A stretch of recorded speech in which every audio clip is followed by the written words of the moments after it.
Welcome back to Clear Skies Retirement with Jay Kirkwood at Secure Financial Management online. If it's time to talk about your retirement, let's get that conversation going. It's retire210.com or 210-985-6200.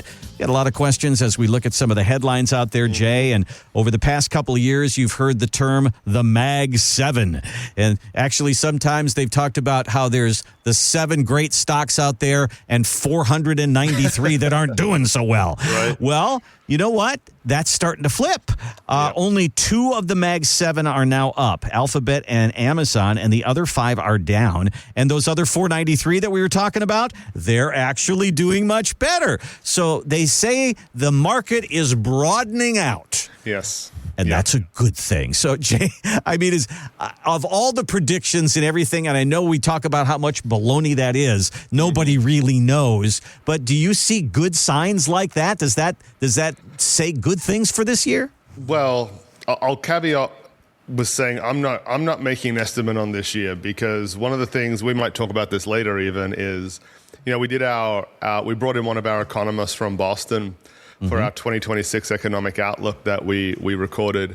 And, I started off by saying, hey, last year when we did the outlook for 25, what I said was, hey, this is going to be year 3 of an up market if we get it. And that is pretty uncommon in the history of things. Well, I started this one by saying, we're at year 4 of, and a 4th up market is even less common than what we had last year, right? So who knows what everything has in store for us. There's definitely some positive signs out there, right? With some of the metrics we see. But this is a big one. Yeah. Because what you're talking about here, the economic term for it, and it's a gauge that we monitor. It's one of the gauges we monitor for our investment committee, is market breadth. Is what you're calling that, right? So the S&P 500, well, surprise, surprise, there's 500 different stocks that make it up, right? That's why it's called that. And for a long time now, what you said is right. There's been a handful of them. Mag 7, and I'll probably forget them all. NVIDIA, Microsoft, Apple, Google, Apple, Meta. I don't know if I said Facebook. Yeah, Facebook. NVIDIA. Yeah. I think is Amazon. Maybe we said Amazon. Anyway, I knew I'd start repeating myself. Most people, the big household names you mentioned every day, they've been doing the heavy lifting. Yeah. They have, right? So if you look back for 25 and you say, the market did, I don't know exactly what it closed at. I can't remember now. We've got it in the report somewhere. 15%, let's call it, right? Well, if you take out those 7 stock that we mentioned, it wasn't a 15% return. Right. They've been doing the heavy lifting, and it's not good, because it's not a good indicator of the economy when there's a handful doing the whole lifting and nobody else is coming along, right? We talk a lot about in this country, the 1%, right? Well, the 1% are doing great, but the rest of us aren't doing that well. Well, you want everyone to be doing well, right? It's a sign of a healthier economy. Similar sort of concept with this. So, we'll see, a couple of weeks does not a trend make, right, in this scenario, but we'll see, and hopefully it continues in this direction. Well, one of the articles I read about AI is that all the low-hanging fruit, so to speak, for AI is done. Yeah. And so now they're at the point they're established, and now they have to start to show a profit. And a lot of these companies have not yet, and now it's all about building data centers and, building up these companies and making them profitable and all that goes along with that. So the easy work has been done. Now the hard work begins. So we may see some of this start to slow down just a little bit. Right. You're listening to Clear Skies Retirement with Jay Kirkwood at Secure Financial Management. Online, find Jay at retire210.com. Maybe you're a market watcher and you're really in touch with this kind of stuff, and you see this, and some of this stuff concerns you, and you wonder where to go. Well, this is great conversation for Jay to sit down and talk through all of that. Again, 210-985-6200. Okay, I don't want everybody to get a pencil and paper out, but I'm going to give you a 3-question quiz here. Everybody can play along. It's like a little game here that we're going to play. Greenwald Research did a survey, and they got some interesting results from people who are approaching retirement. So here you go. You can choose a $20,000 raise or a 4-day work week. 44% of people picked the 4-day work week. Yeah. You can choose never worry about money again or never worry about your health again? 60% of people chose health. You can choose. You get $1 million or 5 extra healthy years added onto your life. Almost 60% of people chose the health. So what we think retirement planning is all about math and money, what we really want is time and health to enjoy it. That puts a little bit of different spotlight on what you do, doesn't it? Yeah, it does. And I don't know the details of this, but it wouldn't surprise me if this was asked to a bit of an older crowd. Right? Yeah. Because that's kind of what happens as you get a bit older. You decide, I have more money than time, and I need to find a way to use my money to create more time. Yeah. Right. And that's really what you want to do.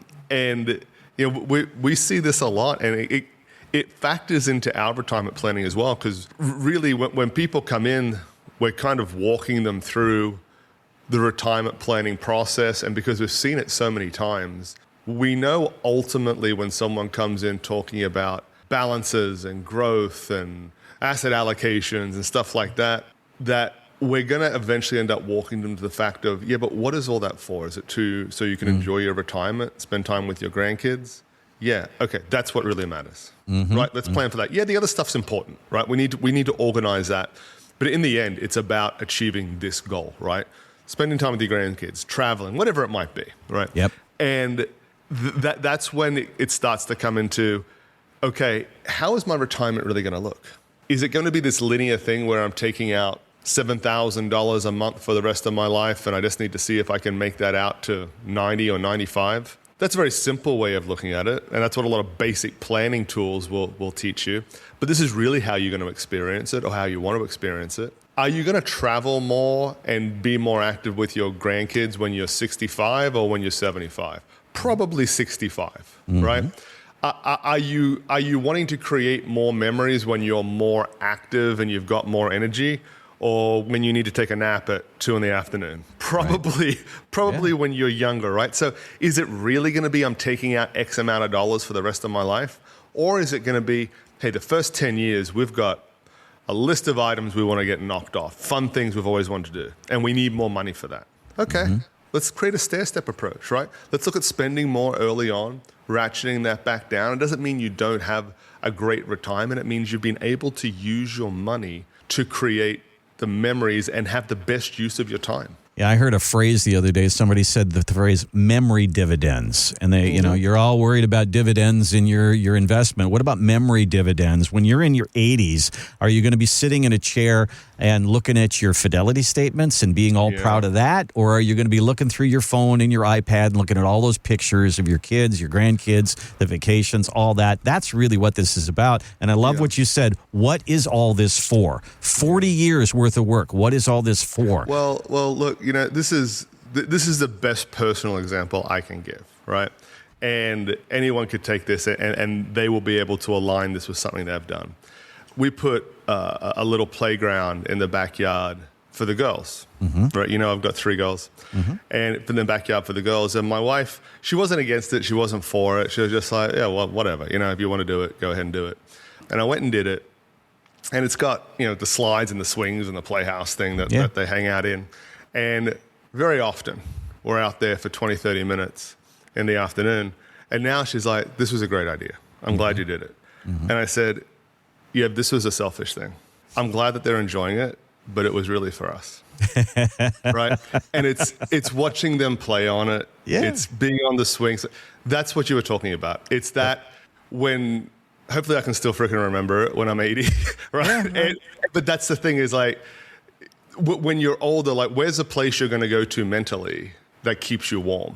And it's those things, right? That's what I think. And that is retirement planning. And that is, in many ways, Jay's got this great job that he helps you find that place. Right. And that's what we want to do for you. Give Jay a call. Talk to the team at Secure Financial Management. Get a meeting on the calendar, and let's start to talk through this. Retire210.com is the website. Tool around there. Find out more about Jay and the team. Give them a call. Get a date on a calendar. 210-985-6200. 210-985-6200. All right, so one of the things about going into your 60s and 70s is the kids are out of the house, and it's very common for people near retirement to downsize, get to a smaller house. I don't need 4 bedrooms and 3 bathrooms anymore. That's very, very common. But what's happening right now is people are looking at the price of going into that house, and they're going, I want to downsize my house, but I don't want to upsize my mortgage. Right. And so there's that going on right now. So people are many times just retiring in place. They're saying, I'm just going to stay in the house that I've been in for the last 30 years. And when you don't do anything, you don't think you have to do anything else. The other one is boomers are so afraid of running out of money. The attitude is, I'll just spend everything that I have, and if there's something left over, I don't see that there's a real need for an estate plan. That's pretty easy. So, Jay, sometimes people get comfortable when everything's going along fine. They don't plan for the future, but things can come up and bite you. Talk to me a little bit about estate planning and how you help people get into that conversation. And sometimes you got to poke them a little bit to get that thing going, don't you? Yeah, well, it's part of the process with our financial planning is looking at the estate planning side. Is there a desire to leave a legacy, leave an estate? And I'll circle back to that because you touched on something that is 99% of the thought process people have on that, right? So I'll come back to it. Okay. But I want to talk about the whole downsizing, retiring in place sort of thing. You couldn't be more spot on. And the problem is, and we've talked about this in other shows, the cost of everything is just so bananas right now that if people downsize, everything is so, and a lot of people, they've been in these houses 20, 30 years, right? They've been there forever. And they paid $250,000 for a house that's now worth $1 million something, right? Yeah. And I had an appointment, a review with a couple about a month ago on this exact topic. And they said, well, we kind of want to look at our plan and see, if we downsize, if we change things up a little bit, what does that look like? And we never even got into that because the whole meeting was spent discussing how they don't think that they can really do it anyway. Because they say, we have a certain style of life that we like to live in. Like we like certain, appliances, finishing, like whatever it is with their house. And they said, if we sell our house, not only are we going to have less square feet, which isn't really a problem, right? Because that's what they're doing it for, one story, et cetera, things like that. It's the quality is going to be nowhere near what we're used to. And they say if we can sell our house for $1 million, if we go laterally and we don't spend more money, we're taking a cut not just in size but in quality, and we don't know what to do. And the house is a bit too much for us. It's got acreage, so we don't want to do that, maintaining that in retirement. But then we also don't want to cut our quality of life either. And one of the reasons people would downsize is they take that house that they paid $150,000 for that's now worth $750,000, and they would use that equity and they would use that money in retirement. But now you have to spend $1 million to get into another house, and now you're behind and you've got a mortgage where you didn't have a mortgage before. That's exactly right. And gosh, I'm trying to think. Last year, I probably had 15 or 20 of these conversations with different couples that we have as clients. Only one of them actually went through with it, and he's interesting, very financially comfortable. So the money was not really that much of an issue for them. But only one of them actually pulled the trigger because, interest rates aren't helping out, obviously. Right, as well. That's not helping out. But even still, interest rates are coming down a little bit, and they're probably never going to get back to the 2.5%, 3%, that everyone remembers from 5 or 6 years ago. Even still, even if you can finance it for not that much, just at least for me mentally, it's why would I give up this beautiful house I have that I've remodeled and I've got it exactly how I want to go into something that costs just as much or more for less space, and it's not set up the way I want. It's pretty funny. My wife funny, uses the term ironic, I would say. Builder grade. She says, you can go to a house that costs $1 million and the faucets and everything, it's just kind of cheap.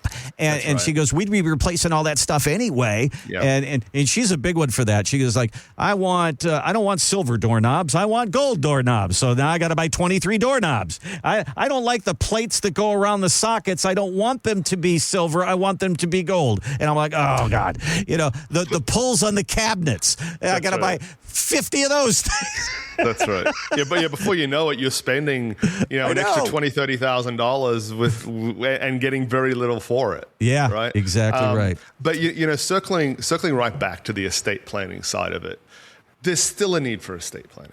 Yeah, there still is, and this is the way I would present it to anybody listening, because this is how I present it in the office as well, is you're not doing the estate planning for you necessarily. Mm-hmm. You're doing it for your heirs or your kids or whoever's getting what's left, right? That's who you're doing it for, because the process is going to have to be resolved one way or the other. Mm-hmm. Yeah. Once you move on to whatever you believe is next after we leave this world, the people left behind are going to have to resolve this one way or the other. Mm-hmm. Do you want to make it easy for them, or do you want to make it more difficult? Right. That's the thing. Secondly, if you do have assets that are going to be left, and we're kind of getting back to the point now of, I don't want to run out of money, so I'm going to use it all, but then I'm not going to spend it because I don't know how long I'm going to live. There's likely going to be assets left, whether that's the plan or not. Right. Even if there's not a ton of cash, like you've got your property, whatever that's worth, there's going to be something there. Make it easier for those people that you're leaving it to. And secondly, don't you want to have some sort of say in what happens to your assets, right? You probably have certain people you want it to go to and certain people you don't want it to go to. Yeah. So if you want to have your wishes followed, leaving it unattended to means that you don't know where it's going to end up. It is a part of retirement planning. We're eventually going to get around to that conversation. I like to call it, dominoes. First, we're going to talk about investments, and then you're going to ask about taxes, and then you're going to ask about Social Security. It's just one after another. And eventually we're going to get to, okay, if I leave this world, where is this all going to go and who's going to get it? And that's a conversation that you should have, even if you're going to stay in your house forever, even if you feel as though you don't have a lot to pass on. This is part of the conversation. Let's have it.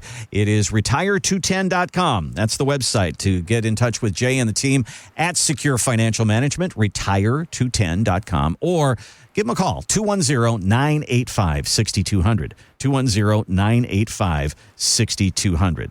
There's a few rules of thumb that we've kind of blown up along the way here in various shows. We talked about the 60-40 portfolio, and we've talked about all these crazy numbers that people want to have as far as what they need for retirement. Another one is something called the 4% rule, and I'll just run by it very quickly here. If you take 4% of your money out, you've saved $1 million. We'll say 4%. That's $40,000 a year. If the market's moving up, you will probably be just fine throughout your retirement. Well, maybe not. This guy in MSN said, I used the 4% rule and I ran out of money in 10 years. So he says, basically, if the market goes down, your 4% pull becomes bigger. The market's falling, you're selling assets at a loss. There's a lot of problems here. So, Jay, do you have people that come in and think they're going to follow this rule, and do you have to dissuade them from it? Or is this something that it's easy to say this just doesn't work? This is the sort of thing that's great for a newspaper article. Okay. Or a blog post. But not in practice. And then you put it into reality. And, the problem comes with a lot of the time when they start to use the word average. Mm-hmm. So the market averages 8% over time. Well, the key in that phrase there is average, right? Because if it was a linear 8%, just checked 8% every year, wouldn't that be wonderful? Yeah. Right? It would be easy. And the 4% rule wouldn't be that bad then. Like you could probably live off. That's not the way the real world works. And let's talk an example of averages, right? So, Randy, if you, me, and 10 other people were in a room, so it's you and me, and we've got 7 other guys that work colleagues, friends, whatever. All right? So now we've got 9 people. Mm-hmm. And what we're going to be looking at is what is the average income or net worth of these people. Now, we're one person short. Let's drop Jeff Bezos in there. Or let's drop Bill Gates in there. Or let's drop Elon Musk in there as that one final person. The average just went up in the room, yeah. We're all billionaires. Yeah. We're all the average net worth of that room. is $30-40 billion or something, whatever Right. it is, maybe higher. I'm not doing the math that quick. I'm a long way from that in reality. So are you, I think. And the 9 other guys that are there with us, none of us are even close to that. But the average is that we're all multiple billionaires. And it couldn't be further from the truth. Right. Yeah, the way you get that average 8% return is you got some knockout years where you're doing 15, 20, 25%. And then you got some 2008s in there. Yep. And you got some 2000s, some 2001s, and some 2002s. It'd be interesting to know when this guy retired. If he retired, and we're getting technical here with this, and we don't need to go too far down this rabbit hole. His issue, it sounds like, was what we call sequence of return risks. Okay, in the investment world, and what that is if you take 2 starting balances and you put 2 different experiences of what the market actually does, the end result is very different. Yep. Because if you retire into a down market, maybe this guy retired December of 21 or the first week of January of 22. And 22 was an ugly year. Didn't matter if you were in bonds, didn't matter if you were in the stock market. It was an ugly year. And he's pulling his 4%. And now he's also having to sell into a down market. And things are going south very quickly for him. The worst example of this, or the clearest example is what I should say of this that I can give, is somebody who retired at the beginning of the millennium, 2000. You retired in 2000, you're riding a bit of a high. Like the 90s were just incredible for the stock market. And then you retire and the market's down, and the market's down, and the market's down. Yep. And then you get a couple of reprieves, right? I think 2003, 2004, 2005, something like that. We get 3 or 4 years. And then boom, you get hit again, 2008. And we're down 50%. That person who relied on the strict 4% rule and they didn't have other things lined up to hedge against this possibility, they're either living off Social Security or they're back at work. Right. Because they probably don't have any money left. Yeah. And these are the things that we can't see coming. And, Right. We don't know what the market's going to do. So in order to have a hedge against that and to say, I'm not going to have my retirement be dependent on a stock market is right. a very good start to a conversation. And we would love to have that conversation with you. If that's what's really got you spooked, is you say, I don't know what that market's going to do, and it just scares me to death. And I lived through 2000. I lived through 2008. I don't want this to happen again. Okay, let's build your retirement plan that way. Give Jay a call. Give us a look on the website. Very simply, retire210.com. Retire210.com for secure financial management. You can also give the team a call at 210-985-6200. 210-985-6200. Let's sit down today and work through the details of your retirement. And remember to have this podcast delivered straight to your favorite podcast platform by hitting like, follow, or the subscribe button. Thanks again for listening to Clear Skies Retirement, and we'll see you next time. Investment advisory services offered through investment advisory representatives at Secure Financial Management, a registered investment advisor. Exposure to ideas and financial vehicles discussed are not designed nor intended to be applicable to any person's individual circumstances. It should not be considered as investment advice, nor does it constitute a recommendation that anyone engage in or refrain from a particular course of action. Past performance is not a guarantee of future results. Investments can fluctuate, and when redeemed may be worth more or less than when originally invested. Financial professionals are not licensed in all 50 states. To find out if Secure Financial Management is licensed in your state, please contact their office. Secure Financial Management is not affiliated with nor endorsed by the Social Security Administration or any other government agency. Annuity guarantees rely solely on the financial strength and claims paying ability of the issuing insurance company. By contacting us, you may be provided with information about insurance and annuity products offered through Wholesalers Insurance. Jamin J. Kirkwood, Texas Insurance License number 1421850.